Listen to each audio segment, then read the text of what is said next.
Persiapan di Magelang gimana nih Pak? Wah, harus siap kita. Besok kita akan sama-sama terbang ke Jogja. Dari Jogja kan jalan darat ke Magelang. Kalau saya senang sekali karena alma mater ya, Akademi Militer kan alma mater saya, dan tentunya selalu ada kenangan, nostalgia kalau setiap kembali ke kota Magelang, terkhusus di Akademi Militer. Saya rasa akan menjadi kegiatan yang menyenangkan, sekaligus juga mengesankan karena jarang-jarang kan seluruh kabinet dikumpulkan, kemudian juga diberikan pembekalan, termasuk juga nilai-nilai karakter yang insya Allah akan membekali kita semua yang akan menjalankan amanah di pemerintahan ke depan. Ada persiapan khusus Pak? Kenapa? Nggak ada persiapan khusus? Persiapan? Enggak ada. Oke. Oh, saya belum dengar saya. Saya belum dengar. Oh gitu ya, saya belum dengar. Iya. Ya, makasih ya. Ayo, makasih ya. Mas, Ayo, makasih. Kementerian PU dan PR ini akan Siap, makasih. Bang, duduk.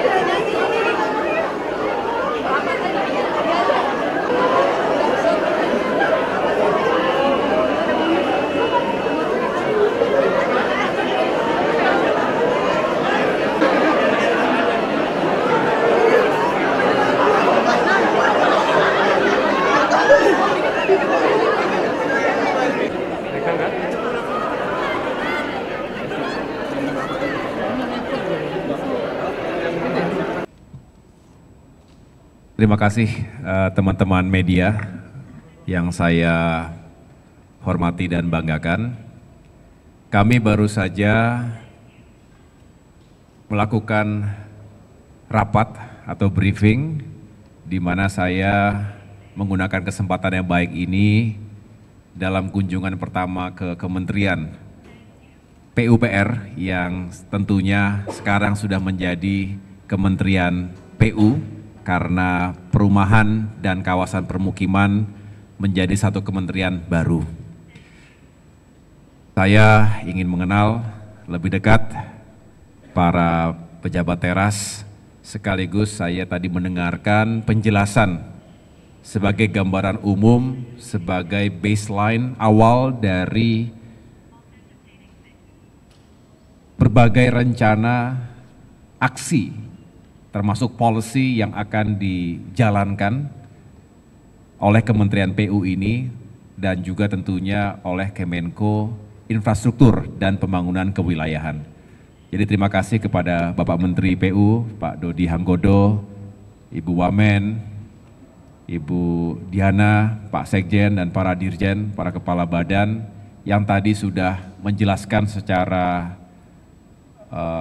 lugas apa saja yang menjadi capaian, tantangan, termasuk juga rencana aksi ke depan. Hadir pula Menteri Transmigrasi, Bapak Iftithah Sulaiman yang sengaja saya libatkan karena saya ingin tim Kemenko Infrastruktur ini solid. Saya sudah datang ke Kementerian ATR BPN tentunya, 8 bulan terakhir ini saya mengawaki kementerian itu.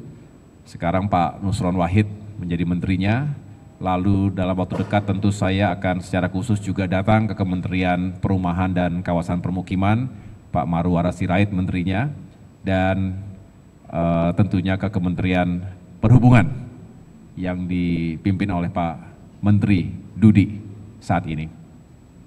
Jadi semangatnya adalah bagaimana pembangunan infrastruktur ke depan ini menghadirkan keberlanjutan, continuity dari pembangunan infrastruktur yang telah dijalankan 5-10 tahun terakhir, juga tentunya periode-periode sebelumnya. Karena pembangunan infrastruktur itu tidak lepas-lepas, pasti ada kesinambungannya. Dan ini penting, karena kalau pembangunan infrastrukturnya seperti terjadi disconnection antara satu pemerintahan dengan pemerintahan berikutnya, rasanya tidak efektif, tidak efisien, dan nilainya jadi tidak maksimal. Nah sebaliknya, kalau terintegrasi dengan baik, termasuk tadi kita bicara bagaimana menghadirkan pembangunan yang berkeadilan dan merata. Kita tahu tidak semua wilayah Indonesia sudah terbangun dengan sangat optimal. Kalau Jawa misalnya sudah jauh lebih advance, lebih terhubung satu sama lain. Tetapi wilayah-wilayah di pulau-pulau lainnya masih cukup banyak tantangan. Bahkan ada yang tertinggal. Disinilah semangat bagaimana konektivitas, integrasi, dan pembangunan yang merata tadi bisa mengurangi gap antara wilayah yang sudah lebih maju ekonominya dengan yang masih tertinggal. Kemudian kita tahu bahwa Presiden Prabowo Subianto juga terus menekankan pentingnya pembangunan infrastruktur untuk menghadirkan sentra-sentra pertumbuhan ekonomi yang sudah exist saat ini diperkuat, yang belum dibangun. Karena mengejar pertumbuhan yang tinggi, pertumbuhan ekonomi yang tinggi sesuai dengan semangat Astacitanya, termasuk juga menuju Indonesia Emas, itu dibutuhkan sentra-sentra pertumbuhan ekonomi baru. Nah disinilah kembali Kementerian PU menjadi sangat fundamental. Oleh karenanya tidak berlebihan jika Bapak Presiden mengharapkan Kementerian PU ini benar-benar bisa menjalankan tugasnya dengan baik, mencegah terjadinya inefisiensi, apalagi kebocoran APBN, yang sekali lagi kalau ditata dengan baik, dengan leadership, dengan manajemen yang prudent, ini bisa semakin dirasakan manfaatnya oleh masyarakat. Pembangunan jalan, jembatan, kemudian juga